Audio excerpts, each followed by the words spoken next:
നമസ്കാരം. വിഷൻ 2040 വാർത്താ നേരത്തിലേക്ക് ഏവർക്കും സ്വാഗതം. ഞാൻ ഡോക്ടർ കീർത്തി. പ്രധാന തലക്കെട്ടുകൾ: വിദേശ കാഴ്ചകൾ, തൊഴിൽ വാർത്തകൾ, വിദ്യാഭ്യാസ വാർത്തകൾ, ആരോഗ്യ വാർത്തകൾ, ഇടവക വാർത്തകൾ. വാർത്തകൾ വിശദമായി. വിദേശ കാഴ്ചകൾ. ടിപ്സി ബിബിൻ. ഹായ് ഓൾ, ഞാൻ ടിപ്സി തോമസ്. വിഷൻ 2040യുടെ ഭാഗമായിട്ട് വിദേശ രാജ്യങ്ങൾ എക്സ്പ്ലോർ ചെയ്യുന്ന പുതിയൊരു സെഗ്മെൻറ്റ് നമ്മൾ സ്റ്റാർട്ട് ചെയ്തിട്ടുണ്ട്.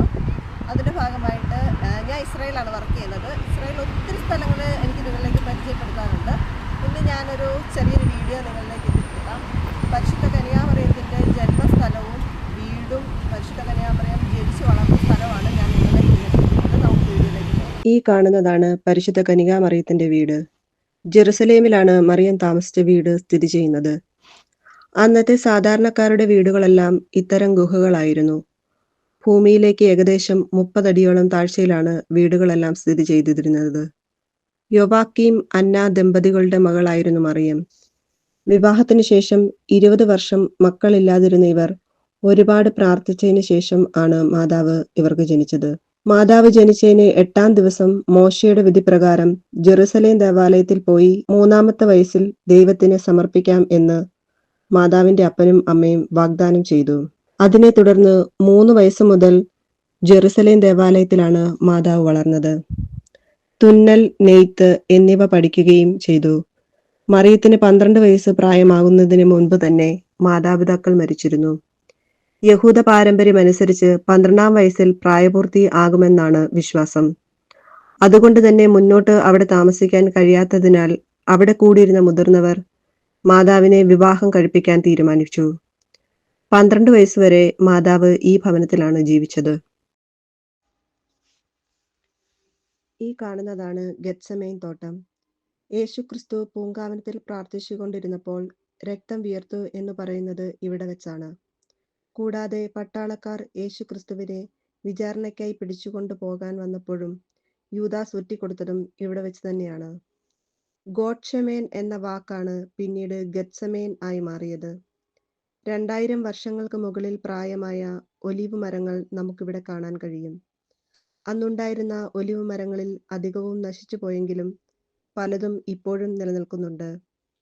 മാതാവിന്റെ ശവകുടീരം സ്ഥിതി ചെയ്യുന്നതും ഗെത്സമേൻ തോട്ടത്തിന് അടുത്തു തന്നെയാണ്. ജെറുസലേമിൽ കിഡ്രോൺ വാലയിലാണ് ഗെത്സമേൻ തോട്ടം സ്ഥിതി ചെയ്യുന്നത്. 1924 ഇവിടെ ഒരു മൊണാസ്ട്രി സ്ഥാപിക്കുകയുണ്ടായി, അതായത് ആശ്രമം. അന്ന് യേശു ക്രിസ്തു പ്രാർത്ഥിച്ച കല്ല് ഇപ്പോഴും ഈ ദേവാലയത്തിൽ സ്ഥാപിച്ചിട്ടുണ്ട്. എല്ലാ വർഷവും ദുഃഖവെള്ളിയാഴ്ച ഇവിടെ വെച്ച് മലയാളത്തിൽ കുർബാന നടത്തി വരാറുണ്ട്. 2024 നടന്ന പീഡാനുഭവ കർമ്മത്തിൽ ഞാനും പങ്കുചേർന്നിട്ടുണ്ടായിരുന്നു. വീഡിയോ എല്ലാവർക്കും ഇഷ്ടപ്പെട്ടെന്ന് കരുതുന്നു. മറ്റൊരു വീഡിയോയുമായി വീണ്ടും കാണാം. Bye bye. തൊഴിൽ വാർത്തകൾ. ജോസിറ്റ പീറ്റർ. നമസ്കാരം. ഈ ആഴ്ചയിലെ തൊഴിൽ വാർത്തയിലേക്ക് സ്വാഗതം. കേന്ദ്ര ഇന്റലിജൻസ് ബ്യൂറോയിൽ 258 പേർക്ക് തൊഴിലവസരം.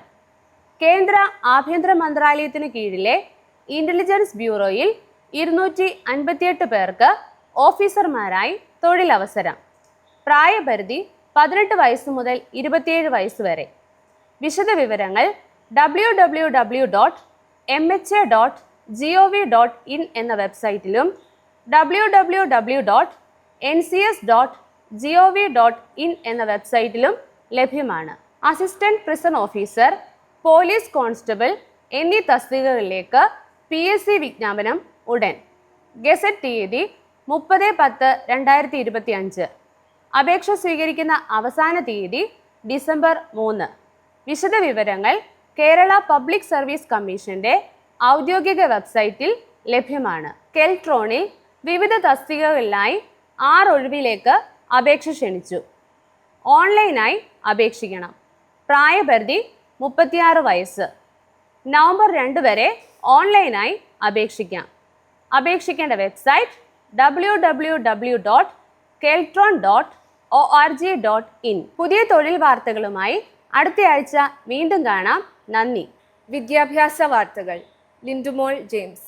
വിദ്യാഭ്യാസ വാർത്തകളിലേക്ക് സ്വാഗതം. വിദേശ പഠനത്തിൽ വിദ്യാർത്ഥികളുടെ അഡ്മിഷൻ വിസ നടപടികൾ എങ്ങനെ പൂർത്തീകരിക്കണം എന്നതിനെക്കുറിച്ചാണ് ഇന്ന് നമ്മൾ ചർച്ച ചെയ്യുന്നത്. വിദ്യാർത്ഥികൾ താൽപ്പര്യമുള്ള വിഷയം, യൂണിവേഴ്സിറ്റി എന്നിവ തിരഞ്ഞെടുത്തതിന് ശേഷം അതത് യൂണിവേഴ്സിറ്റികളുടെ അഡ്മിഷൻ ഗൈഡ് ലൈൻ നോക്കി കാര്യങ്ങൾ കൃത്യമായി അറിഞ്ഞിരിക്കണം. വിദേശത്ത് പഠിക്കാൻ തീരുമാനിച്ചു കഴിഞ്ഞാൽ അടുത്തതായി ചെയ്യേണ്ട നടപടി അവയുടെ അപേക്ഷിക്കൽ എങ്ങനെയെന്നതാണ്. ഓരോ യൂണിവേഴ്സിറ്റിയുടെയും അഡ്മിഷൻ പല രീതിയിലാണ്. അതിനാൽ കാര്യങ്ങൾ കൃത്യമായി മനസ്സിലാക്കിയെടുക്കണം. അപേക്ഷയ്ക്കൊപ്പം വേണ്ട രേഖകൾ SSLC, +2 സർട്ടിഫിക്കറ്റ് കോപ്പി, ഓരോ വർഷത്തെയും degree mark list, degree certificate, IELTS, കോളേജിൽ നിന്ന് പഠന നിലവാരം ഉറപ്പുവരുത്തിയുള്ള കത്ത്, തൊഴിൽ പരിചയമുണ്ടെങ്കിൽ അത് തെളിയിക്കുന്ന രേഖ, പാസ്പോർട്ട് പകർപ്പ്, 2 പാസ്പോർട്ട് സൈസ് ഫോട്ടോ സഹിതമുള്ള ബയോഡാറ്റ, റെഫറൻസ് ലെറ്ററുകൾ, ID and address proof, statement of purpose എന്നിവ കൈവശമുണ്ടായിരിക്കണം. കോഴ്സ് തിരഞ്ഞെടുത്തതിന് ശേഷം ഫീസ് അടയ്ക്കേണ്ട തീയതി, സ്കോളർഷിപ്പ്, ഇൻസ്റ്റാൾമെൻറ്റ് സൗകര്യം, റീഫണ്ട് ഓപ്ഷനുകൾ എന്നിവയെക്കുറിച്ച് അന്വേഷിച്ചറിയണം. അഡ്മിഷൻ ഉറപ്പുവരുത്തി കഴിഞ്ഞാൽ അടുത്തതായി ചെയ്യേണ്ടത് വിസ നടപടിക്രമങ്ങൾ പൂർത്തിയാക്കുക എന്നതാണ്. വിസയ്ക്ക് അപേക്ഷിക്കുമ്പോൾ അഡ്മിഷൻ ലെറ്റർ, ടെസ്റ്റ് ടോക്കൺ, സാമ്പത്തിക സ്രോതസ്, ആസ്തി വിവരങ്ങൾ, ബാങ്ക് സ്റ്റേറ്റ്മെൻറ്റ്, പ്രവൃത്തി പരിചയ സർട്ടിഫിക്കറ്റ് എന്നിവ ആവശ്യമാണ്. വിദേശ പഠനത്തിന് അപേക്ഷിക്കാനുള്ള നിരവധി സ്കോളർഷിപ്പുകളുണ്ട്. Commonwealth scholarship, Fulbright scholarship, Felix scholarship, Erasmus scholarship തുടങ്ങിയവ ഇവയിൽ പ്രധാനപ്പെട്ടവയാണ്. ഓരോ രാജ്യത്തെയും എംബസിയുടെയും ഹൈ കമ്മീഷൻ്റെയും വിസ നടപടികളെക്കുറിച്ചും നിയമങ്ങളെക്കുറിച്ചും വിദ്യാർത്ഥികൾ അറിഞ്ഞിരിക്കണം. ഓരോ രാജ്യത്തെയും വിസ നടപടിക്രമങ്ങൾ കാലാകാലങ്ങളിൽ മാറിക്കൊണ്ടിരിക്കും. കൂടുതൽ വിവരങ്ങൾ അറിയാൻ Canada www.canadavisa.com, Netherland www.studyin.in, France www.edufrance.fr എന്നിവ സന്ദർശിക്കുക. അടുത്തയാഴ്ച മറ്റൊരു വിഷയവുമായി വീണ്ടും കാണാം. നന്ദി. ആരോഗ്യ വാർത്തകൾ. Doctor Ashish V Abraham. നമസ്കാരം. നമുക്കിന്ന് BP-യുടെ നോർമൽ റേഞ്ച് എത്രയാണെന്നും അതുപോലെ തന്നെ ശരീരത്തിൽ BP കൂടിയാൽ ഉണ്ടാകുന്ന ലക്ഷണങ്ങൾ എന്തൊക്കെയാണെന്നും നോക്കാം. നമ്മൾ BP നോക്കുമ്പോൾ പൊതുവെ 2 സംഖ്യകളായിട്ടാണ് നമ്മൾ കാണുന്നത്. അതിൽ മേളിലത്തെ സംഖ്യയുണ്ട്, താഴെ ഒരു സംഖ്യയുണ്ട്.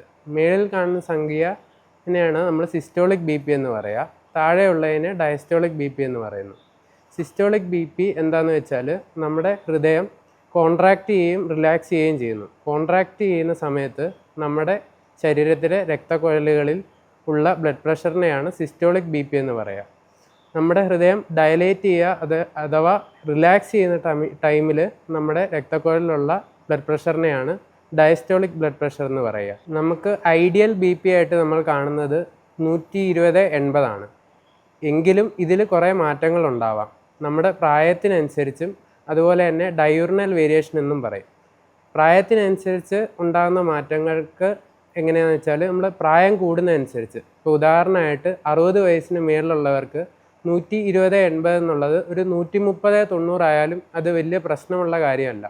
അങ്ങനെയുള്ളവർ ഞാൻ നേരത്തെ ക്ലാസ്സുകളിൽ പറഞ്ഞ മാതിരി ചെറിയ ലൈഫ് സ്റ്റൈൽ ചേഞ്ചസ് ഉണ്ടാക്കിയാൽ ഫർദർ BP കൂടാതെ നോക്കാൻ പറ്റും. പിന്നെ മരുന്ന് കഴിക്കേണ്ട ആവശ്യവും വരില്ല.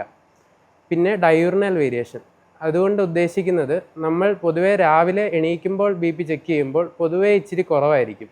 അത് വൈകുന്നേരം ആവുന്തോറും BP ക്രമേണ കൂടിക്കൂടി വരുന്നു. ഇത് സാധാരണമായിട്ടുള്ളൊരു പ്രക്രിയയാണ്.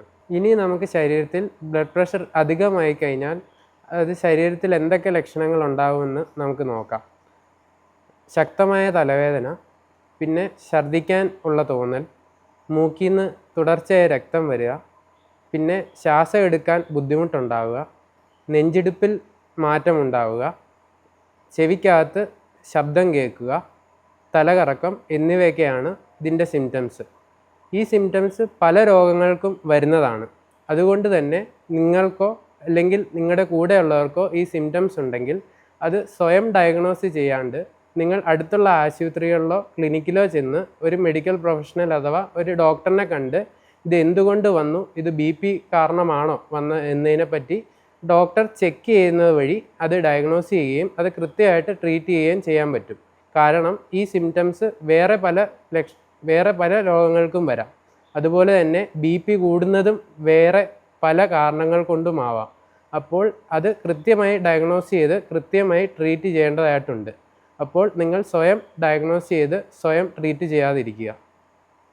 ഇനി മറ്റൊരു വിഷയത്തെപ്പറ്റി നമ്മൾ അടുത്ത ആഴ്ച സംസാരിക്കുന്നതായിരിക്കും. നന്ദി. ഇടവക വാർത്തകൾ. വിശുദ്ധ കുരിശിൻ്റെ പ്രയാണത്തിന് സ്വീകരണം നൽകി. ജൂബിലി വർഷത്തോടനുബന്ധിച്ച് വിജയപുരം രൂപതയിൽ നടക്കുന്ന വിശുദ്ധ കുരിശിൻ്റെ പ്രയാണം ദേവാലയത്തിലെത്തുകയും ഇടവക സമിതി സെക്രട്ടറി ശ്രീ ജോൺ ജോസഫും ഇടവക വികാരിയും ചേർന്ന് വിശുദ്ധ കുരിശ് ഏറ്റുവാങ്ങുകയും ചെയ്തു. കുടുംബങ്ങളിലൂടെയും കുടുംബ കൂട്ടായ്മകളിലൂടെയുമുള്ള വിശുദ്ധ കുരിശിൻ്റെ പ്രയാണം നടന്നുകൊണ്ടിരിക്കുന്നു.